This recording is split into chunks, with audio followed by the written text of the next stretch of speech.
Hey everybody, it's Bia. I'm here for Recovery Tuesdays for Freedom Fighters channel, of course. You also may be watching this on my personal site. I'm not sure if I'll upload it there. Whatever. So I'm putting this up on March 16th, 2010. And the topic is, should eating disorders be viewed as addictions / dependency like alcoholism, or as an illness / obsession, and is there a difference between the two kind of categories? Well, I'm sure I'm going to get quite a few different viewpoints on this, and I want you guys to either make a video response or write something as a comment in how you think of this, because I'm sure there are tons of different opinions, and I'm sure not everyone's not going to agree with me. So I personally was having a tough time, and I finally decided that an eating disorder pretty much fits all of these categories. And if you look at it, like, what I did was I split it up. Like, I looked at it from an addiction standpoint, from an illness standpoint, and this is how I broke it down. Okay, so from addiction, what I thought was, like, when you're addicted to something, you need it. Like, you need it. Same thing with, being addicted to alcohol, heroin, whatever. Exercise, purging, starving, calculating, like, calories and stuff. You need it. And it's your safety. It's your safety blanket. It's like this. It's your safety blanket. Just throwing that out there. So that's what I kind of got from the addiction standpoint. Like, you need your eating disorder to be there. You need it to be there. It's your addiction. It's what gets you, through the day, which is led into the dependency, which is, a synonym for addiction, basically. But I looked at it through that standpoint, too, if I could see a difference. And I kind of found, like, dependency to be, like, it's your habit. It's habitual. You depend on it to get through your day, like I said, with addiction. And it's there. You need it. It kind of, like, your eating disorder almost holds your hand to help you get through the day, or so you think. I mean, obviously, I'm thinking of the eating disorder through a disordered, sick mind. Okay? Like, this is not, like, how you should be thinking. And then I switched over to illness. And from illness, I kind of wanted to, I saw, there's physical and mental manifestations from your eating disorder. Because that's what an illness is. Like, there's physical illness, like, fever, arthritis, whatever.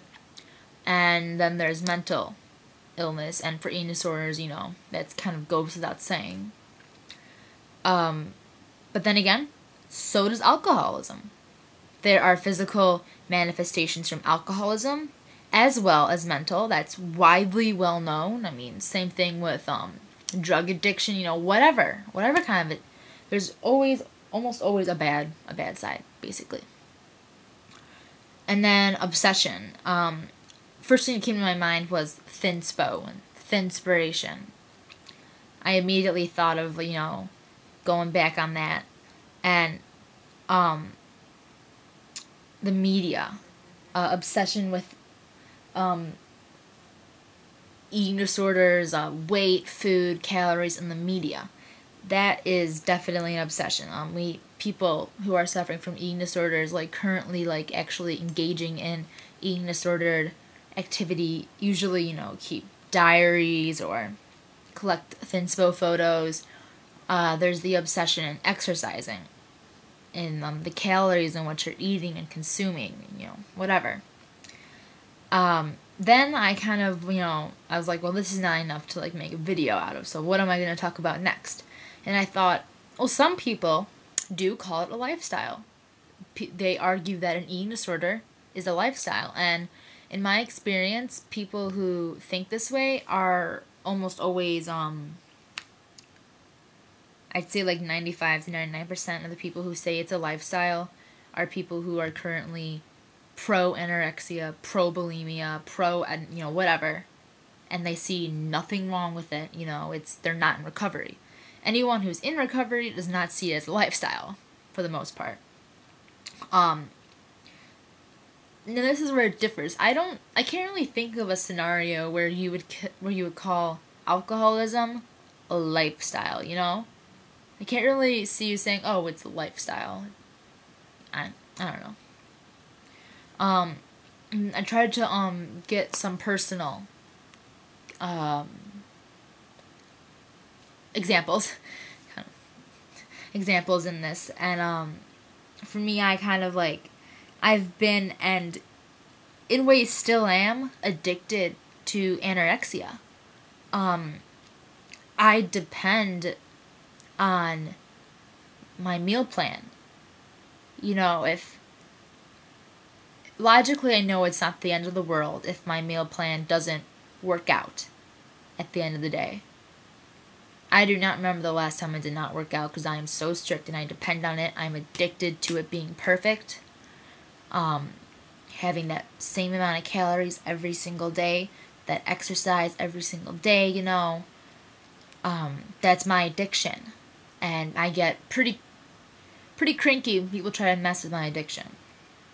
Just ask my parents. Now for the illness in me.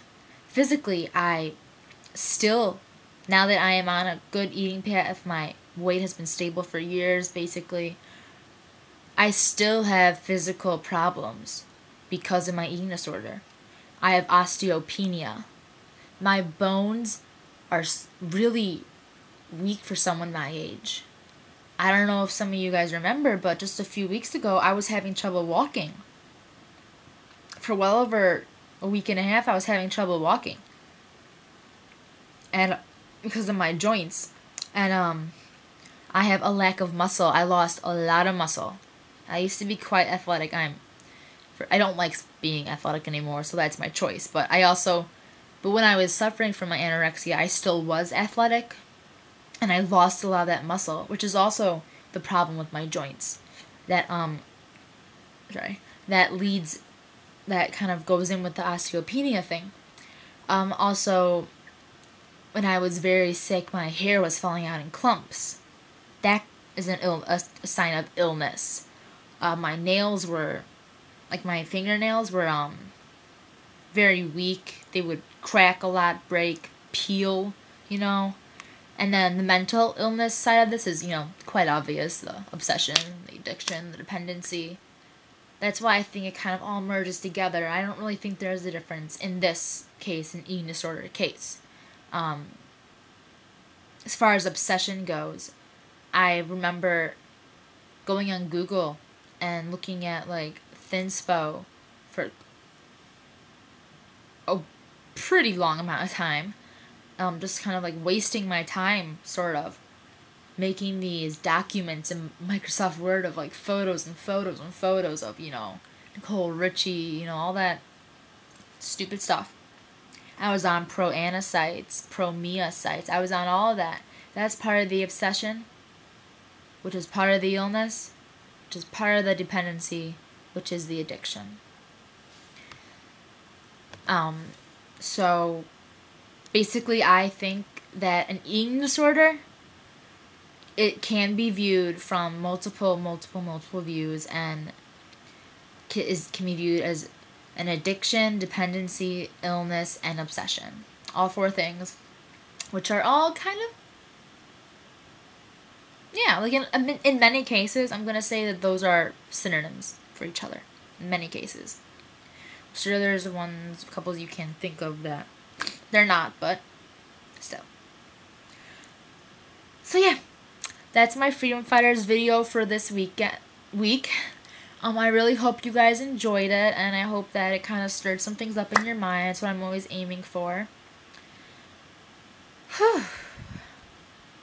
Yeah. So I will see you guys next week. Have a wonderful week, and stay safe and strong and all that good stuff. Bye-bye.